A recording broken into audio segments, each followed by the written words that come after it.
Hey everybody, and welcome back to Trekyards. You guys are all the watchers, but we're the hosts. I'm Captain Foley. And I'm going to listen to you, Stuart, throughout this review and your amazing thoughts. And you'll be a captain from the future that'll come back and talk to us all. It's true. Kind of works as an analogy. It's getting close. Yeah.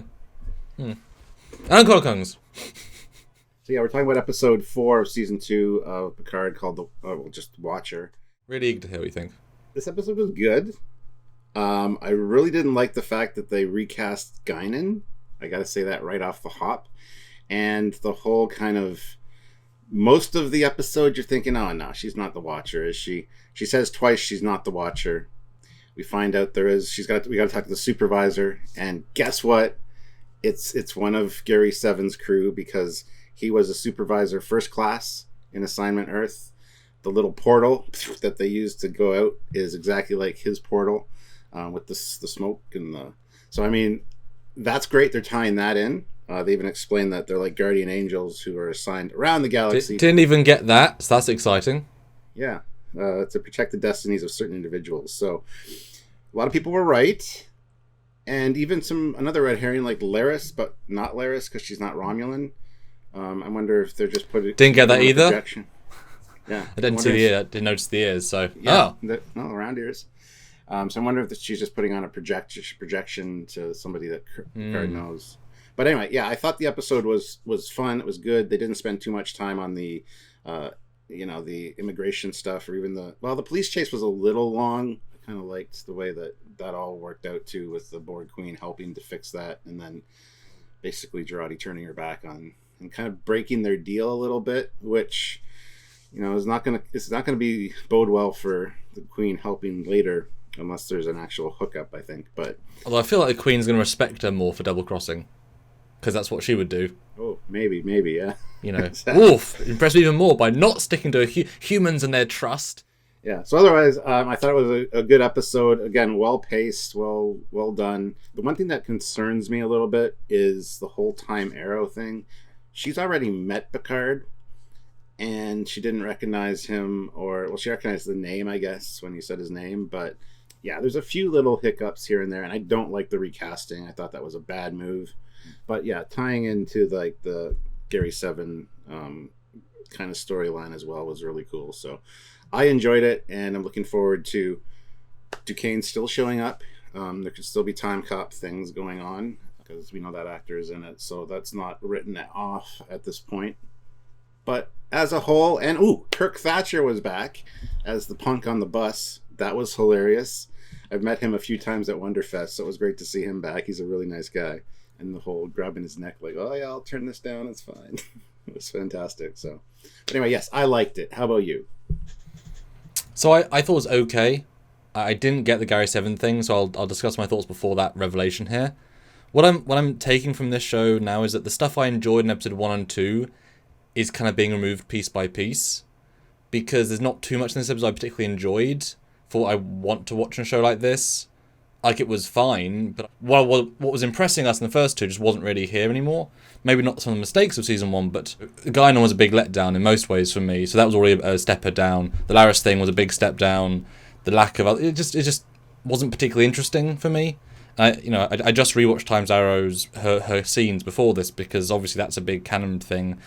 We were hoping not Guinan because it didn't really make a total amount of sense. I thought if you're gonna go if you're gonna go actor again, you just allow them to give a full performance. Whereas Whoopi, fully de-aged, de-weighted, the stuff to bring her in would be tens of thousands more dollars per second than just a new actress.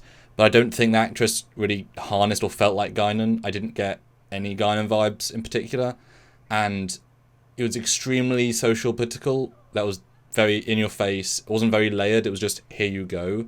And considering Guinan was in an earlier point of our history where things were worse for people, especially of colour, she calls out, it seemed odd to then call it out in 2024, considering she came from a worse time and was more aloof and happy and okay about it. I understand the idea of, yes, she's been burned out through history, but I never got the sense ever that she spent 600 years on Earth being a bartender. Her being in the same bar felt like a weird disconnect of, this doesn't really make sense to me, especially as it means that she then re-owns her bar after 500 years after the Enterprise. it makes her story feel so much less interesting because you're saying, well, she just was on Earth for a long time just doing something. So it made Guinan a lot less interesting to me. But at least she wasn't the Watcher, which was nice. And then to see Laris, or not Laris, what I took from it was just Laris, and I was very disappointed because it was just uninteresting to the nth degree. Didn't get Gary 7 until I thought it'd be I thought I heard Romulan sound effects, so I thought, oh, maybe it's Laris from the past of Picard as a Tal Shiar time agent. I thought that was the only logical thing. I thought, okay, it's earlier Laris. Romulans are all long-lived. It's Laris from 2345, and she time traveled. Okay, but if it's Gary 7, I have to go back and re-examine that. And then the Seven and Raffi stuff was fine, but I'll forget it tomorrow. You know what I mean? They were fine in their character stuff. It's a car chase. It's a relatively dull car chase. They didn't use their tech. At least they stopped while beaming, so at least they kept that continuity. And then the Rio stuff was just very on the nose. There wasn't much nuance. It wasn't allegory. It was just, here is a thing that's bad. But I think that was the best part of the episode, was the guy on the bus. That was easily the best single moment of the episode, because I'm like, I do recognize that guy. And knowing it's the exact same guy, and then getting choked up. I thought that was easily the best part of the episode. We wouldn't have guessed time travel without that we caught them on a bus moment via the fans. And it to be a scene just an excuse to have that guy on. How lovely is that? So that I thought was easily the best. And to be called back after 40 years to do the same character reprises. But a lot less happened, and certainly the breakneck pace of 1, 2, and 3 stalled horribly. I would say it's the worst of the 4, but I wouldn't call it a filler episode necessarily. The Seven and Raffi stuff was a little bit slow. So was the Rio stuff, I guess. But other than that, I mean, I was interested enough to find out where the Guinan thing was going, because I didn't think she was the Watcher, so I was still waiting. And then she said the supervisor. I thought, oh, okay, that might be Duquesne. That might be a supervisor, because he's a police officer or detective or whatever. And then I remembered that Gary 7 was a supervisor first class, was his title. And then when she explained all that, and then we saw Laris, I got disappointed when I saw Laris, and then I'm like, she doesn't have Romulan ears. What's going on? And then that portal is exactly like Gary 7's portal with the smoke and the effects. Didn't get that. That's exciting. I mean, that's certainly, you saying that completely changed my opinion on the ending. I hope they explain the Laris thing that next episode, because that's bothering me a little bit. And then one thing we have, but neither of us mentioned, which I thought was intriguing, was that Q is in this episode. Oh yeah, we forgot. He's talking to at this woman that's reading a book, and he goes to snap his fingers, and he doesn't have any powers. Which ties in with a lot with what people were suspecting, that he might be sick, he might be something wrong with the continuum in the future, and that's why he's getting Picard to help. So that was an interesting little revelation, but the fact that neither one of us mentioned it in our quick overview, I kind of forgot it happened until you started talking. I'm like, oh shit, Q was in this. Yeah, I think the next episode is going to be the one where he meets up with Brent Spiner, but I was so let down by the episode by the end that I didn't care that Q was in it. I heard Delance's interview saying when he was called to be Q, he thought it'd be a real part of the season, and then he read it and he's like, oh, I'm only a small part, and so I'm just not even expecting much Q. So I don't really. Mm-hmm. It's not particularly interesting. I didn't get the context, and it's click clack. Okay, whatever. It's the story. So because that's like we saw that moment in the trailer. So we thought, oh, no, it's not. It just undone a little bit of excitement that we have. He's only got like 3 left, and. Now, the one thing that I want to draw attention to that we both kind of talked about is the Times Arrow thing, her not recognizing him. A lot of people have pointed out before when they were like, who's the Watcher? A lot of people said Data's head in the cave or whatever. But then other people are saying, well, that didn't happen because the time travel from the TNG era didn't happen because this is the Confederation timeline.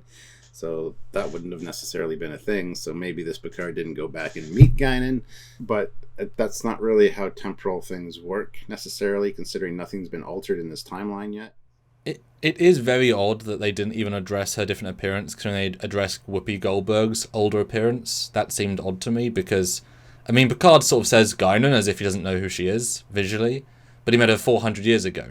I don't know why there wasn't an explanation for, don't acknowledge Whoopi's original change if you're not even going to bother the second time. I thought, honestly, it was going to be a lady called Guinan happened to be in this bar, but it wasn't our Guinan. It was going to be like her, cousin, or, something way more clever. So it's like, I'm not Guinan, I'm Jarell. Because, there's no reason except the actress couldn't play it in this way. but I think just would have been way more nuanced to have Whoopi play it, because she's not very nuanced. And I understand burned out by the society, but... And we also get the explanation that Elorians get sick, time sickness, when there's a problem with the timeline. So that's an Elorian thing. Interesting enough, I guess, but yeah. No, it's fine. We get a few things like that. I mean, it was fine. I don't know why she's sick yet, because nothing's really happened yet. I mean, Picard's come back in time, but... No, she's sick because he is from an alternate timeline. So just him being there is the alternate. But I was surprised that he didn't just say who he was, and certainly didn't say... I mean, I'm okay with him with saying she doesn't remember him from 500 years worth of memories, but she should have at least said, we have met before in the caves of XYZ, because they obviously use it as a ploy, because it proves time travel once, because he couldn't be the same man from that length of time without time travel. If you want to prove to her, just say, you already met me once, and it's a memorable event on Earth, time travel and androids. So, big own goal with all those stuff. Well, they also fixed another time, not a time thing, but a continuity thing that a lot of people have complained about. Picard being French and yet having an English accent. Well, find out that they abandoned the estate, and the Picard family moved to England. That's kind of a neat quick little thing that maybe not a lot of people noticed, but it explains the British Frenchman. So I have no issue with that. The flashback to his mom, again, didn't really resonate with me too well. I was worried that sequence in the chateau would be long and be his entire part of the episode, or at least a chunk. It was the right amount of pace, so I quite connected with it, because I liked those extra backstory elements. I thought that was nice. It felt organic enough. It wasn't overly drawn out. I liked the Jurati subconscious thing. I thought that was nice. Using her appropriately feels like the name of the game for this season, which is nice, as opposed to previous things. So I thought it was good, was fine, and then beamed out. I didn't think it was a bit odd, though, contextually. I know the ship is repairing, but last week they barely had enough power for anything, and now they have full cloaking ability, and it's like, where did that come from? You had limited power. It was a bit of it's only been half a day, and a cloak needs a lot of power. So I thought that was a bit of a waste of... But I did like the Borg Queen stuff. I thought she, again, excellent performance. The idea of the hive being a consoling thing, something you don't think about. So it's fun to hear the Queen talk from her perspective, because there is a perspective there. There is something that exists as a lived experience. I thought that was fun. Jurati is hard to pin down what she's trying to do. I like the vibe overall, and certainly a fun risk to let the Borg Queen use more stuff. But as we said previously, why can't she always access it, etc., etc. So there's slightly weird things there. There's a lot of small little touchstones in this episode. The whole Jurati subconsciously picking the number 15 multiple times. Yeah. 15 beads, volume 15 of the Britannica, and the 1915 line. Ties into cause and effect with Data. It's another temporal thing. There are a lot of subtle little things in here that were very well done and very well integrated, to the point where I don't think a lot of people would necessarily make the connections. Yeah, I agree with you that this is the worst of the 4 episodes, but I didn't mind the pacing. I had a bit of an issue with some of the police and the immigration stuff. I just thought it was a little too on the... Well, I mean, it gets to the point where it's like, yeah, we get it. It's not a good situation. But... It wasn't intelligent allegory. It was, here is bad thing in face, without that efficient writing. Now, it makes sense, but it's not well crafted. It's just blatant. Like when Guinan says about the world burning again, it's like, where's the artistry of craft here? It's just explaining, and it just doesn't work as well as original Star Trek, as in more TNG, with how they would craft these intricate stories, etc. It's just more in your face. But you could argue attention span is less, so we have to be just more literal, just in your face. But these messages aren't going to resonate with more people for longer. They're just like, oh yes, this is bad, move on. It's not going to have that same deepness. It's very surface level. But Rios was good, and I liked his spiel about being a captain. I thought that was fun, that was good. But it's all just so mired in a one-note sort of set of scenes that it's just not... It is what it is, and there's nothing else to it, Even the whole fan thing where he's like, yeah, I mean, he's a robot and like a synthetic... It's never really been explained to me properly. It's kind of what a lot of the viewers have been saying too. So, and as Star Trek fans now, we have another day to celebrate, I guess. April 15th, 2024. That's when the event happens. So it's going to be, like May the 4th be with you, and first contact day, we're going to have whatever this event is day now. Non-apocalypse day, because we solved it. Yeah. Exactly. So we got some information out of this episode, but I think the pacing was pretty good, actually. And finding out the Confederation used cloaking devices, that's a neat little thing. That's fine. Yeah, makes sense. I just think I was disappointed by so much of the stuff, engagement-wise, and just potential. Like I said, stuff I was enjoying just wasn't here this week. A lot of that fun, a lot of that creativity. Like I said, the bus was the best bit of creativity. And I was really waiting for Guinan, who is, she's going off-world. She's tech to go off-world. I was expecting her to pull out like a Andorian communicator from Enterprise and call up, a Ferengi ship and have some level of, like, vibe. Because she just was fully modern. There was no sort of hint apart from the brandy, which was, what it is. It's fine. Certainly Gary 7, that's really, really interesting. And Duquesne, I'm just going to throw that away as a possibility, honestly, now, given the tone. I still say there's a possibility because, like we said, Cisco's back in this exact same time. So is Picard now. That's 2 temporal incursions. And like we said, with the same actor, hopefully it does play in. Because wouldn't it be cool to tie in the Gary 7 race, Duquesne, and like they could craft a really good story with all of it. Yeah. Yeah. So, no, I haven't thrown away hope for that yet. I'm still holding on to that one. But after we watch the Gary 7 episode now. Yes. I wonder if she'll have a pet dog or a pet tarantula. Not a cat, something else. Yeah. Maybe she'll have Grudge. Grudge is the queen. and then Grudge was then sent to meet Book to help in his timeline. Yes. Yeah. Yeah.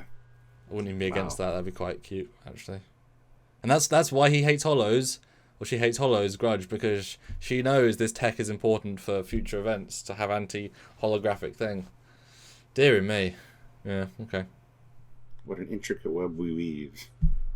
Yeah, check out our full live review as well on this. Breakdown scene by scene, shot by shot. Well, not shot by shot, but we will show visuals and let us know what you think as well. And in the comments down below, put in your thoughts. How does it compare to the previous 3? Do you like this time traveliness they're doing? Do you like the characters? Do you like the evolution of what we're doing? Let us know in a comment. It's free, it's simple, it's easy. And we want to know. PayPal is a great way to do so. You can do it at trekyards@hotmail.com. You can also support us by clicking that join button and joining the channel. We really appreciate that. And don't forget to also join our lives and super chat. There's lots of great ways to support the channel, both by financially and just by algorithm wise, doing a whole bunch of things, joining us and watching and all that kind of stuff. So if you're able to do that, please, by all means, do that.